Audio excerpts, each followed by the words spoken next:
Hi everyone! Today I'll be drawing a portrait with charcoal for the first time in years, so we'll see how it goes. I don't have a lot of experience with charcoal, but I'm going to be experimenting a bit with different techniques and just having fun with it. I used to draw with nothing but graphite pencil growing up, but now it's been so long since I've even tried to draw a portrait in just black and white. I also usually draw on tinted paper, so this took a little bit of time to get used to again. But in the meantime, I thought I'd talk a little bit about how I got into art and my journey into becoming an artist, and a little bit about finding passion. I'll start by saying that I was very lucky in my upbringing. Even though my parents weren't professional artists themselves, they liked doing crafty things. My mom was a seamstress for a bit, and my dad learned to draw in school and drew portraits of us every now and then. I also had an older sister who was really into art and was constantly coming up with super creative ideas and making awesome, imaginative art in her sketchbook. So obviously I wanted to be like my sister and started drawing too, and so did my twin sister. My sisters and I would draw together and then give each other critiques on what we thought could make things look better or more realistic. When I got older, I got more validation and support from the people around me, so I continued to draw.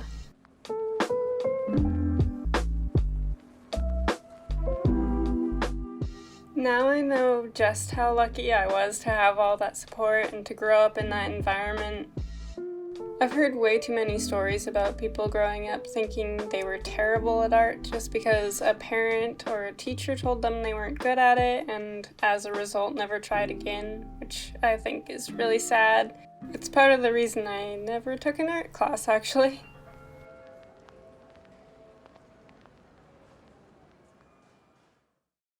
Anyways, throughout high school and a bit into college, I drew with only graphite pencils because that's what I was comfortable with. Every time I tried to paint and use color, usually with acrylic, it ended up looking messy and not so great, so I stuck with the trusted graphite for a long time. But I didn't feel very strongly about drawing at that point. It was just something I was kind of good at, and I would draw every now and then just for the heck of it.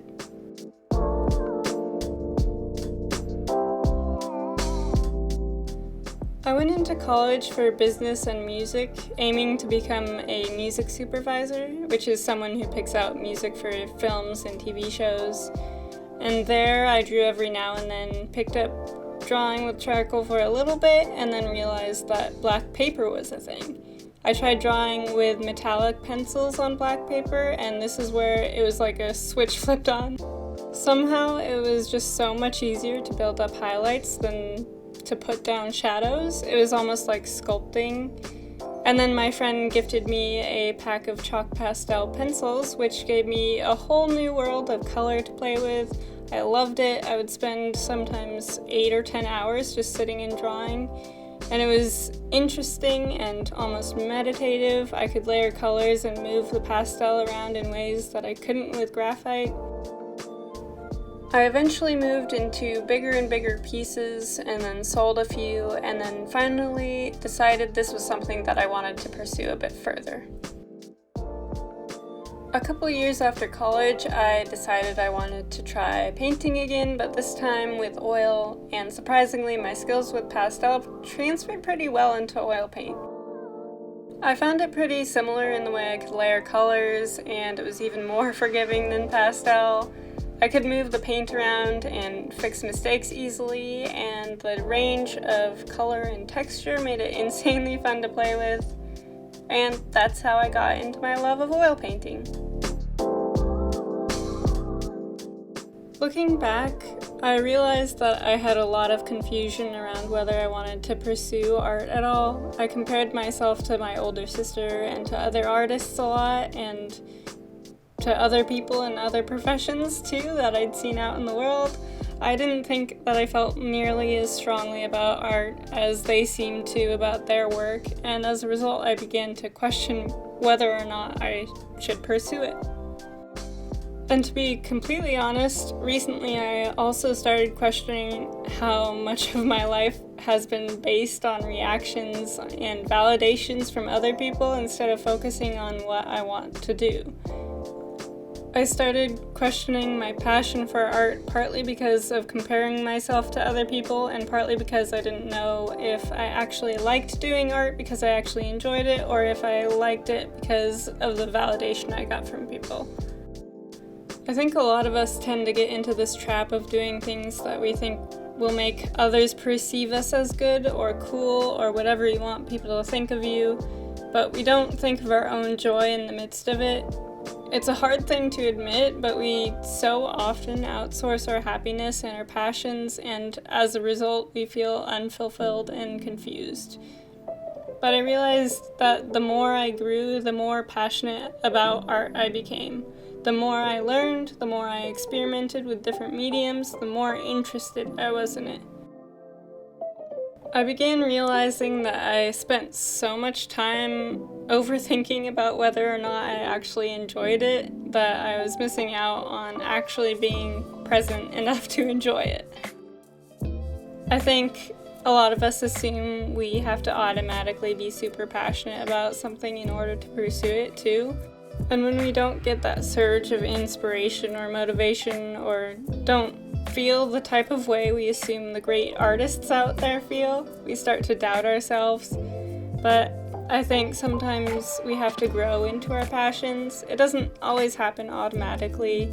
It doesn't mean we always enjoy them. It doesn't mean we always want to be doing them because that just happens in professional work in general, but it means we find joy and growth in them.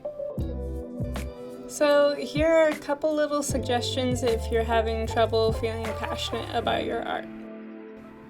Number 1, have fun. It's simple and you probably hear it all the time, but it's so important. We have to find joy in art, otherwise we're always going to end up questioning why we're doing it. Have fun even in the little things, the way the pencil sounds on the paper, the way the paint moves. I sometimes like to pretend it's a little dance, do some crazy experiments, take risks, enjoy the process and not just the outcome. Then challenge yourself. Use different mediums, draw or paint different things, brainstorm ideas to paint, set goals like doing a sketch a day, and then don't beat yourself up about it if you skip a day or two. Accept that you're always going to want to get better, nothing is perfect, and accept failures as stepping stones to your growth. And remember that your self-worth isn't based on what validations or criticisms people have for you or what you think other people will think of you. Trust that you're just where you need to be. And then, of course, don't compare yourself to other artists and their journeys because everyone has different paths, everyone has different support systems, they work differently, and they have different perspectives. Find the path that works for you and focus on yourself. I hope that helps some of you just a little bit.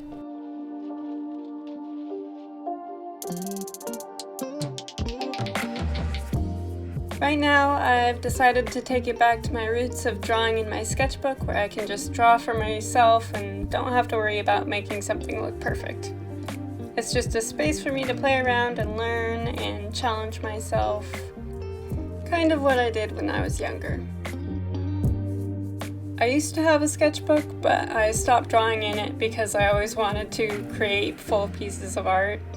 Now I'm using it as a space to get back to myself and not only focus on having fun, but also doing smaller studies that I don't have to worry about finishing.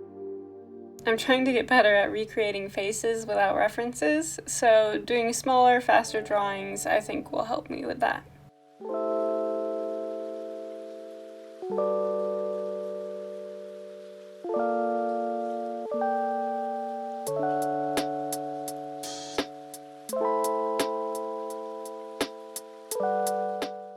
In this particular drawing, I really wanted to focus on getting those values and proportions correct, and then I decided to play around with the texture by spritzing it with some water. I made the paper wrinkle in the end, but I don't really care. I thought it made some cool effects. Not quite what I wanted in the end, but I enjoy looking at this portrait. It's just got a good vibe. I wanted to take a second to thank everybody for all of the support lately.